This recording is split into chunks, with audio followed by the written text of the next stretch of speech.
Good evening students. നമ്മളങ്ങനെ ഇനി law of എവിഡൻസിൻ്റെ first set നോക്കാൻ പോവുകയാണ്. ലോ ഓഫ് എവിഡൻസിന് ആവശ്യമുള്ള കാര്യങ്ങൾ മാത്രമേ പറയുന്നുള്ളൂ, കൺഫ്യൂസിംഗ് ഒന്നും ആക്കുന്നില്ല. ആവശ്യമുള്ള കാര്യങ്ങൾ മാത്രം പറഞ്ഞു പോകാനാണ് ഉദ്ദേശിക്കുന്നത്. നോക്കൂ എന്താണെന്ന്. നമ്മൾ law of evidence is a procedure law. Law of evidence ഒരു പ്രൊസീജിയർ ലോ ആണ്.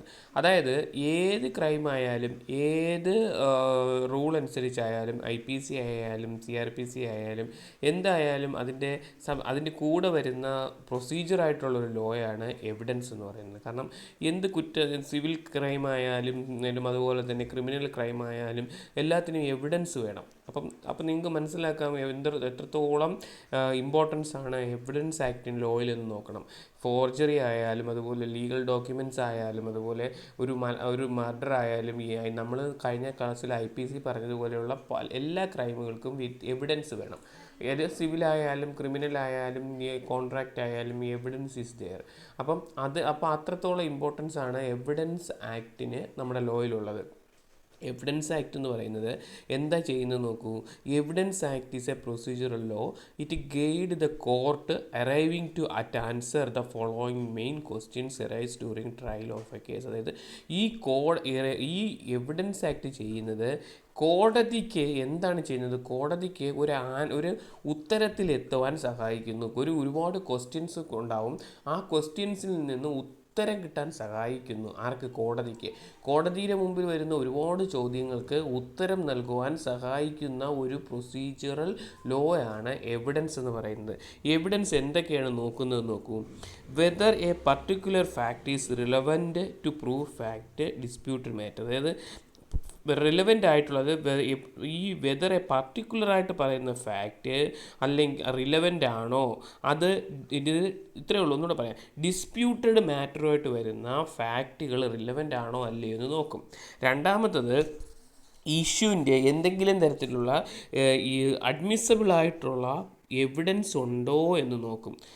അത് കഴിഞ്ഞിട്ട് രണ്ടാമത് ഇങ്ങനെയുള്ള എവിഡൻസ് റൈറ്റിംഗ് ഓർ നോട്ട് എഴുതി വെച്ചിട്ടുണ്ടോ അല്ലെങ്കിൽ എന്തെങ്കിലും തരത്തിൽ ഡോക്യുമെൻറ്റഡ് ആയിട്ടുണ്ടോ എന്ന് നോക്കും. അത് കഴിഞ്ഞ് fact in issue disputed matter, അതായത് ഈ ഡിസ്പ്യൂട്ടഡ് മാറ്റർ എന്താണെന്ന് നോക്കും. അതുപോലെ തന്നെ ഈ ഡിസ്പ്യൂട്ടഡ് മാറ്ററുമായിട്ട് വരുന്ന ആൾക്കാർ വിറ്റ്നസ്, അതായത് സാക്ഷി പറയുന്ന ആൾക്കാർ കോമ്പിറ്റൻ്റ് ആണോ അല്ലയോ എന്ന് നോക്കും. അത് കഴിഞ്ഞിട്ട് ഇതുമായിട്ട് ബന്ധപ്പെട്ട് വരുന്ന ഡോക്യുമെൻറ്റുകൾ, ഈ ഇഷ്യൂ സോൾവ് ചെയ്യാനോ അല്ലെങ്കിൽ ഇഷ്യൂ തെളിയിക്കുവാൻ വേണ്ടി വരുന്ന സപ്പോർട്ടിംഗ് ഡോക്യുമെൻറ്റ്സ് കറക്റ്റ് ആണോ, അതിൻ്റെ കണ്ടൻറ്റ് എന്താണെന്ന് നോക്കും. അതുപോലെ evidence of witness who has not seen crime admissible or not. Evidence of a witness seen a crime or admissible. അതായത് ഈ വിറ്റ്നസ് ഈ എവിഡൻസ് ആയിട്ട് വരുന്ന വിറ്റ്നസ് ഈ ക്രൈമിൽ പങ്കാളിയായിട്ടുണ്ടോ അല്ലയോ എന്ന് നോക്കും. ഈ എവിഡൻസുമായിട്ട് തെളിവുമായിട്ട് വരുന്ന ആൾ എന്തെങ്കിലും തരത്തിൽ ഈ ക്രൈമിൽ പങ്കാളിയായിട്ടുണ്ടോ അല്ലയോ, ഫോർജറി ഡോക്യുമെൻറ്റ്സ് ഒക്കെ ഉണ്ടാക്കിക്കൊണ്ട് വരാൻ പറ്റുമല്ലോ, അങ്ങനെ നോക്കും. ഇങ്ങനെ 7 കാര്യങ്ങളാണ് പ്രധാനമായിട്ടും എവിടെ ചെയ്യുന്നത്, എവിഡൻസ് നോക്കുന്നത്. കോടതി എവിഡൻസ് ആക്ട് വഴി നോക്കുന്നത് ഇത്രയും പ്രധാനപ്പെട്ട കാര്യങ്ങളാണ്. അടുത്ത് നോക്കൂ. Some importance points of evidence. എവിഡൻസിൻ്റെ ഏറ്റവും ഇമ്പോർട്ടൻ്റ് ആയിട്ടുള്ള പോയിൻറ്റ്സുകളാണ് ഈ പറയുന്നത്. Indian evidence act 1872 came into force in first day of September 1872. അത് 1872 September 1 Indian evidence act came in force നിലവിൽ വന്നത്. ഇന്ത്യൻ എവിഡൻസ് ആക്ട് പ്രിപ്പയർ ചെയ്തത് മിസ്റ്റർ സ്റ്റീഫൻ എന്ന് പറയുന്ന ഒരാളാണ് ഇന്ത്യൻ എവിഡൻസ് ആക്ട് പ്രിപ്പയർ ചെയ്തത്. ഇത് ഒരു അഡ്ജക്റ്റീവുമാണ്, ഒരു പ്രൊസീജിയർ ലോയുമാണ്. ഒരു പ്രൊസീജിയർ ലോയുമാണ്. ഇതെന്താ ചെയ്യുന്നത്? It guide the judge to arrive some questions would arise in the trial of a case. ഈ എവിഡൻസ് ആക്ട് ചെയ്യുന്നത് ജഡ്ജിനെ ചില ക്വസ്റ്റ്യനുകളുടെ ഉത്തരം കണ്ടെത്താൻ, കേസിൻ്റെ ട്രയൽ സമയത്ത്, കേസ് വിസ്തരിക്കുന്ന സമയത്ത് ഒരുപാട് ചോദ്യങ്ങൾ കാണുമല്ലോ, അതിനൊക്കെ ഉത്തരം കണ്ടെത്തുവാൻ ജഡ്ജിനെ സഹായിക്കുന്നത് ഈ evidence ആക്റ്റാണ്.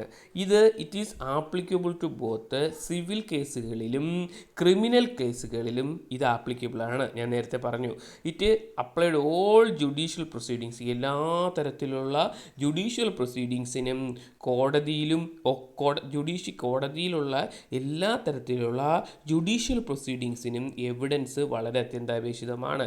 In court martial under Indian army act, court martial under Indian army act അതിനകത്ത് ഉൾപ്പെടുത്തും.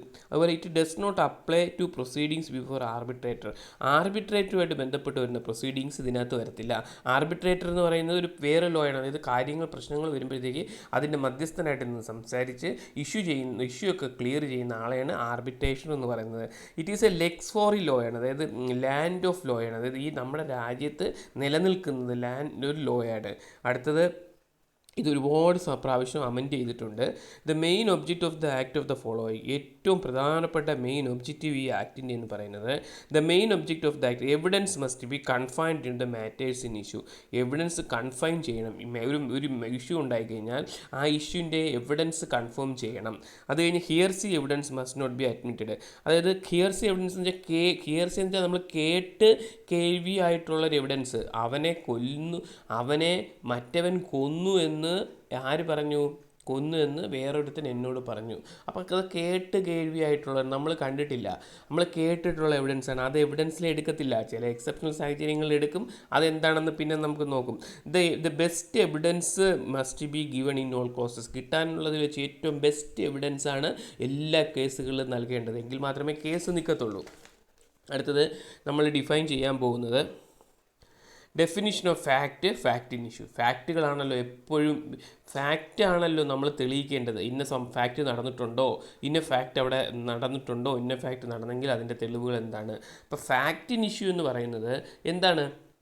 A person claim certain rights. അത് ഒരു ഇഷ്യൂസ് പറഞ്ഞാൽ ഒരു വ്യക്തി അയാൾക്ക് ചില അവകാശങ്ങളുണ്ട് എന്ന് തെളിയിക്കുകയും, അതുപോലെ തന്നെ ഒരു വ്യക്തി എന്ത് ചെയ്യുന്നു, അതുപോലെ തന്നെ person will be liable to be punished only certain fact of existence. നിലനിൽപ്പുമായിട്ട് ബന്ധപ്പെട്ടാണ് കുറ്റം ചെയ്തതെന്ന് തെളിയിക്കേണ്ടതും ഒരു വ്യക്തിയുടെ കടമയാണ്.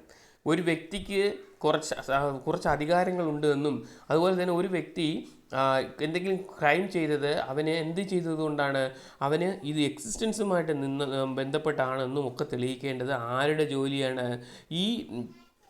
ആരുടെ ജോലിയാണ്? ആ വ്യക്തിയുടെ ജോലി തന്നെയാണ്. ഫോർ എക്സാമ്പിൾ നോക്കൂ, a man is liable to pay maintains to a woman if only he husband have that woman. അതായത് ഒരു മനുഷ്യൻ, ഒരു ഭർത്താവ് ഒരു ഭാര്യയ്ക്ക് അല്ലെങ്കിൽ ഒരു പുരുഷൻ ഒരു സ്ത്രീക്ക് മെയിൻ്റെനൻസ് കൊടുക്കണമെങ്കിൽ ആദ്യമേ എവിഡൻസ് ആക്ട് പ്രകാരം തെളിയിക്കേണ്ടത് ഈ പുരുഷൻ ആ സ്ത്രീയുടെ ഭർത്താവാണോ എന്നാണ് തെളിയിക്കേണ്ടത്. എങ്കിൽ മാത്രമല്ലേ പിന്നെയുള്ള കാര്യങ്ങൾ, അതാണ് ഫാക്റ്റ്. അവിടെ ഇപ്പോൾ ഫാക്റ്റ് മനസ്സിലായി കാണുമെന്ന് വിശ്വസിക്കുന്നു. അയാൾ ചെലവിന് കൊടുക്കണമെങ്കിൽ ആദ്യം തെളിയിക്കേണ്ടത് അയാൾ ആ സ്ത്രീയുടെ ലീഗലി ആയിട്ടുള്ള ഹസ്ബൻഡാണെന്ന് തെളിയിക്കേണ്ടേ. തെളിയിച്ചെങ്കിൽ മാത്രമല്ലേ നമുക്ക് മെയിൻ്റെനൻസ് ചോദിക്കാൻ പറ്റുള്ളൂ. കല്യാണം വേറെ രീതിയിൽ നടക്കാമല്ലോ.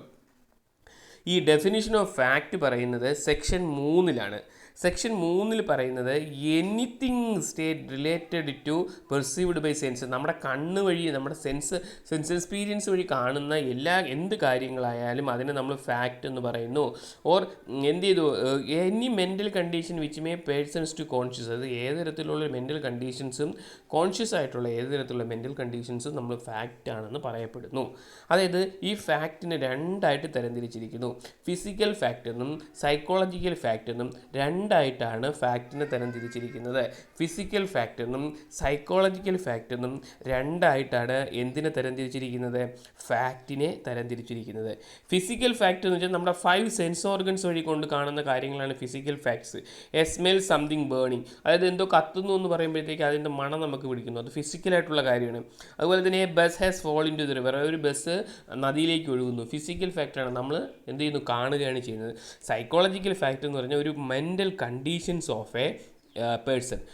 A person will be liable to punish murder only if, അതായത് നമ്മൾ നേരത്തെ IPC പറഞ്ഞിട്ടുണ്ട്, ഒരാളെ നമ്മൾ കൊലപാതക കുറ്റത്തിന് തെളിയിക്കണമെങ്കിൽ അയാളെ കൊല്ലുക എന്നുള്ള ഒരു ഇൻറ്റൻഷൻ ഉണ്ടായിരിക്കണം എന്ന് തെളിയിക്കണമെന്നുണ്ട്. അതാണ് സൈക്കോളജിക്കൽ ഫാക്റ്റ് എന്ന് പറയുന്നത്. ആക്റ്റഡ് ഇൻ ഗുഡ് ഫെയ്ത്തിലാണോ അല്ലയോ എന്നൊക്കെ തെളിയിക്കുന്ന കാര്യങ്ങളാണ്. അതാണ് പ്രധാനമായിട്ടും പറയുന്നത്. അടുത്തത് എന്താണ് ഫാക്റ്റ് ഇൻ ഇഷ്യൂ? ആദ്യം നമ്മൾ ഫാക്റ്റ് ഉണ്ടായി, ഒരു കാര്യം ഉണ്ടായി, ഒരു ഫാക്റ്റ് നിലവിൽ വന്നു. ഒരു ഫാക്റ്റ് വന്നു കഴിഞ്ഞാൽ ആ ഫാക്റ്റിൽ എന്തൊക്കെ ഇഷ്യൂ ഉണ്ടെന്ന് നമ്മൾ അറിയണം. അവിടെയാണ് നമ്മളെ എവിഡൻസ് ആക്ട് ജനിക്കുന്നത്. ഒരു ഫാക്റ്റ് ഉണ്ടായി, ആ ഫാക്റ്റ് നമ്മൾ കാണിച്ചു, ഇനി നമ്മൾ ആ കോടതി നോക്കേണ്ടത് ഇനി ആ ഫാക്റ്റിൽ എന്തൊക്കെ ഇഷ്യൂസ് ഉണ്ട്. അതാണല്ലോ കേസ്. ആ ഫാക്റ്റിൽ എന്തൊക്കെ ഇഷ്യൂസ് ഉണ്ടെന്നാണ്. ഒരാൾ മരിച്ചു കിടക്കുന്നതായിട്ട് കണ്ടു, അതൊരു ഫാക്റ്റാണ്. ഇനി ആ ഫാക്റ്റിനകത്ത് എന്തൊക്കെ ഇഷ്യൂസ് ഉണ്ട്, അയാൾ എങ്ങനെ മരിച്ചതാണ്, അയാൾ മരിച്ചതിൻ്റെ എവിഡൻസ് എന്തൊക്കെയാണ്, അയാൾ ആരെങ്കിലും ഉപദ്രവിച്ചതാണോ, അല്ലെങ്കിൽ അയാളെ കൊന്നതാണോ, അയാൾ ആക്സിഡൻ്റായിട്ട് മരിച്ചതാണോ, അതാണ് ഇഷ്യൂസ് എന്ന് പറയുന്നത്. ഫാക്റ്റിൻ ഇഷ്യൂസ് എന്ന് പറയുന്നത് എന്താണ്? ഇത്രയേ ഉള്ളൂ. ഫാക്റ്റിൻ ഇഷ്യൂസ് എന്ന് പറയുന്നത് എന്താ നോക്കൂ, ഇഫ് എന്ത് ചെയ്യുന്നു, one party may be accepted or denied other party. ഒരു ഫാക്റ്റിൻ ഇഷ്യൂസ് എന്ന് പറയുമ്പോഴത്തേക്കും ഒരു ഫാക്റ്റ് നമ്മൾ പറയുമ്പോൾ ഒരു ഫാക്റ്റിൽ ഒരു വശം ആൾക്കാർ അതിനെ അക്സെപ്റ്റ് ചെയ്യുകയും മറുവശം അതിനെ ഡിനൈ ചെയ്യുകയും ചെയ്യുമ്പോൾ അവിടെ ഇഷ്യൂ ആയി. ഞാൻ കൊന്നിട്ടില്ല എന്നും ഇയാൾ കൊന്നിട്ടുണ്ട് എന്നും പറയുമ്പോഴാണ് എന്താവുന്നത്, അത് ഇഷ്യൂ ആവുന്നതാണ് ഫാക്റ്റ് ഇൻ ഇഷ്യൂസ് എന്ന് പറയുന്നത്. സെക്ഷൻ 3 എവിഡൻസ് ആക്ട് സെക്ഷൻ 3 എന്ത് പറയുന്നത്, ഫാക്റ്റ് ഇൻ ഇഷ്യൂ പറയുന്നത്. എന്ത് ചെയ്യുന്നതിന് എക്സാമ്പിൾ നോക്കൂ. A filed a suit against B for recovery of money. അതായത് എ ബിക്കെതിരായിട്ട് പൈസ തിരിച്ച് കിട്ടാൻ വേണ്ടി, റിക്കവറി ചെയ്യാൻ വേണ്ടി ഒരു സൂട്ട് കൊടുത്തു. A അല്ലീഡ് the plaintiff that B has borrowed from it amount 10,000 rupees. A ആരോപിക്കുന്നത് എന്താണെന്ന് അറിയാമോ, ബി എയുടെ കയ്യിൽ നിന്ന് 10,000 രൂപ മേടിച്ചു എന്ന്.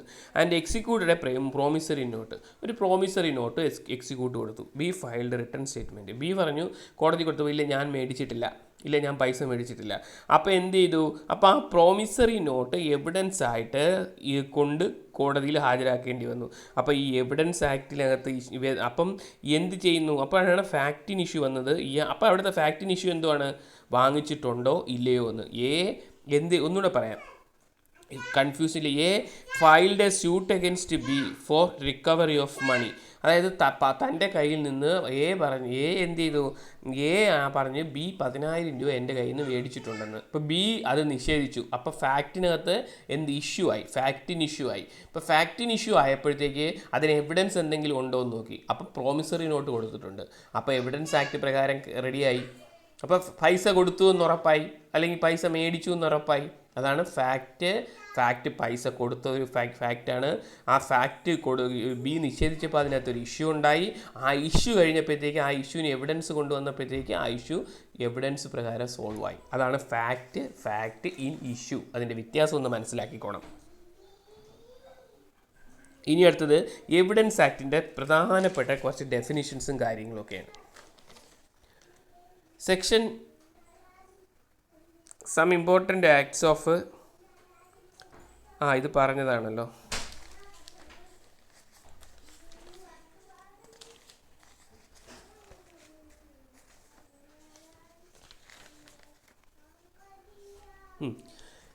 അതായത് ഡെഫിനിഷൻ ഓഫ് എ എവിഡൻസ്. എവിഡൻസിൻ്റെ ഡെഫിനിഷൻ എന്താണ്? The word evidence is derived from the Latin term evidentia. Evidentia means the state of being evident.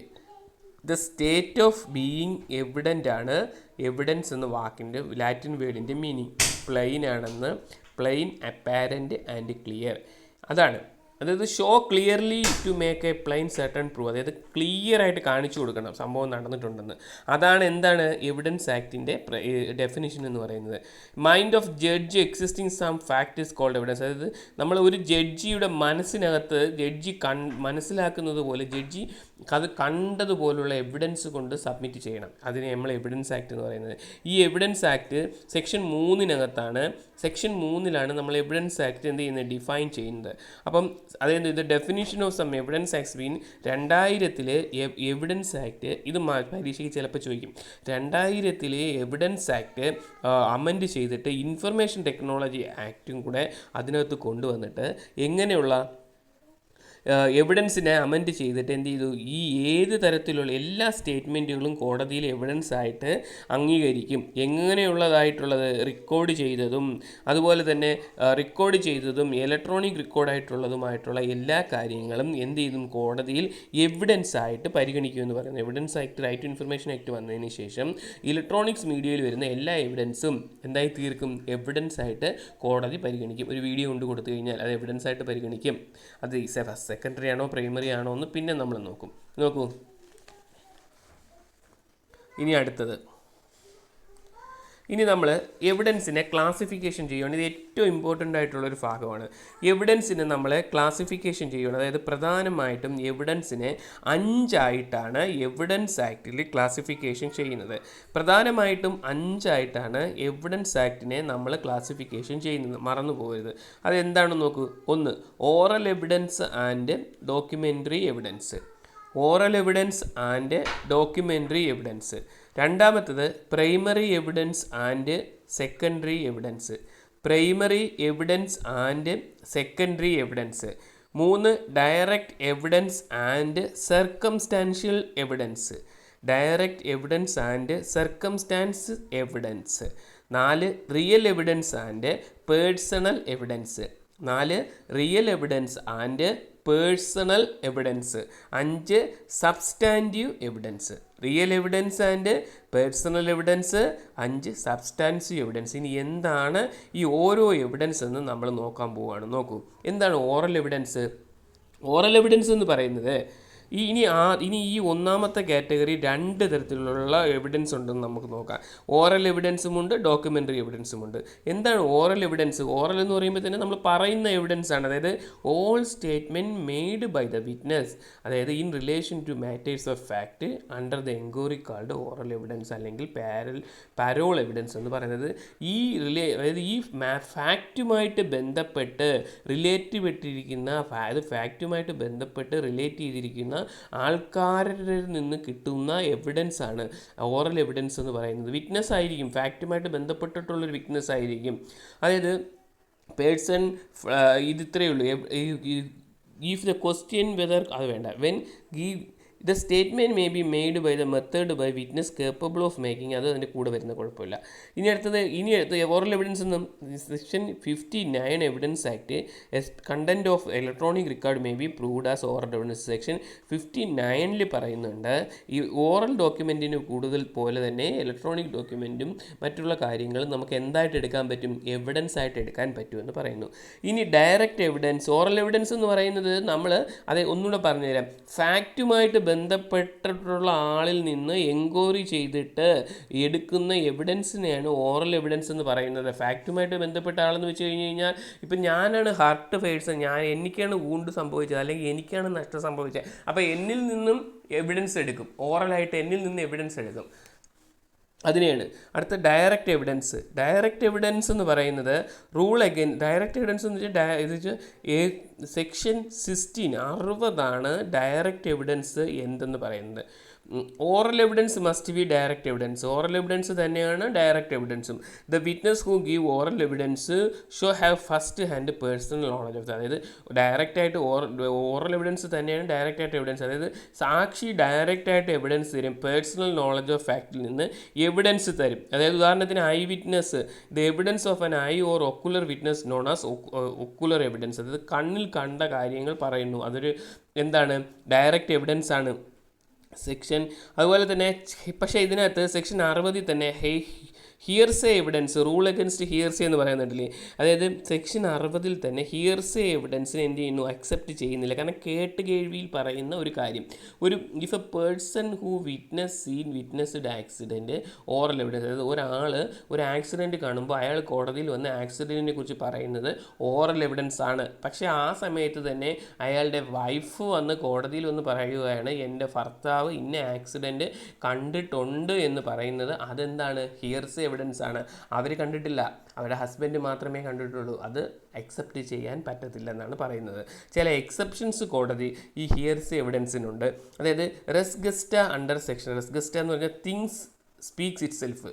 അതായത് ചില കാര്യങ്ങളിൽ ഒരു എവിഡൻസും കാണത്തില്ല, പക്ഷേ ഈ സംഭവം നമുക്ക് കണ്ടാൽ തന്നെ അത് മനസ്സിലാവും. തിങ്സ്, അതായത് ഒരു ഡെഡ് ബോഡി കിടക്കുവാണ്, ക്രൂരമായിട്ട് ബ്ലഡ് ഒലിച്ച് അടിച്ച് ചതഞ്ഞ് കിടക്കുവാണ്. അപ്പോൾ തിങ്സ് സ്പീക്ക് ഇറ്റ് സെൽഫ്. അതൊരു മരണം, ഒരു കൊലപാതകം അല്ലെങ്കിൽ ഒരു ആക്രമണത്തിലൂടെ സംഭവിച്ചാണെന്ന് മനസ്സിലാക്കാൻ പറ്റും. അതിന് നമുക്ക് ഹിയർസേ എവിഡൻസ് നമുക്ക് അക്സെപ്റ്റ് ചെയ്യും. ഞാൻ കണ്ടു, ഇത്രയും ക്രൂരമായ രീതിയിൽ അയാൾ മരിച്ചു കിടക്കുന്നതായിട്ട് ഞാൻ കണ്ടു എന്ന് പറയുകയാണ് ഒരാൾ വന്നിട്ട്. അത് ശരി, അതിന് നമ്മൾ എടുക്കും, അക്സെപ്റ്റ് ചെയ്യും. അടുത്തത് കൺഫെക്ഷൻ അഡ്മിഷൻ ചെയ്യും. അതായത് ഓരോരുത്തർ വന്ന് ഒരു കൺഫെക്ഷൻ അഡ്മിഷൻ ചെയ്യും, ഞാൻ അത് ചെയ്തു ഇങ്ങനെ കുറ്റം ഏറ്റു പറയും, അത് എടുക്കും. അതുപോലെ തന്നെ ഡൈയിങ് ഡിക്ലറേഷൻ, മരിക്കാൻ പോവുകയാണ്, അപ്പോൾ നമ്മൾ പറയുന്ന കാര്യങ്ങൾ എടുക്കും.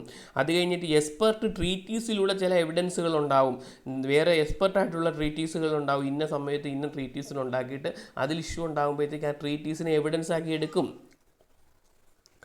അടുത്ത് നോക്കൂ, എന്താണ് ഡോക്യുമെൻ്ററി എവിഡൻസ്? ഡോക്യുമെൻ്ററി എവിഡൻസ് വേണ്ടി തന്നെ ഉണ്ടല്ലോ. A fact may be proved by oral evidence by documentary evidence. ഒരു ഫാക്റ്റ് നമ്മൾ തെളിയിക്കുന്നത് എന്തായിട്ടാണ്? ഓറൽ എവിഡൻസ് ആയിട്ടും അതുപോലെ തന്നെ ഡോക്യുമെൻ്ററി എവിഡൻസും ആയിട്ടൊക്കെയാണ് നമ്മൾ എന്ത് ചെയ്യുന്നത്? ഒരു ഫാക്റ്റിനെ നമ്മൾ തെളിയിക്കുന്നത്.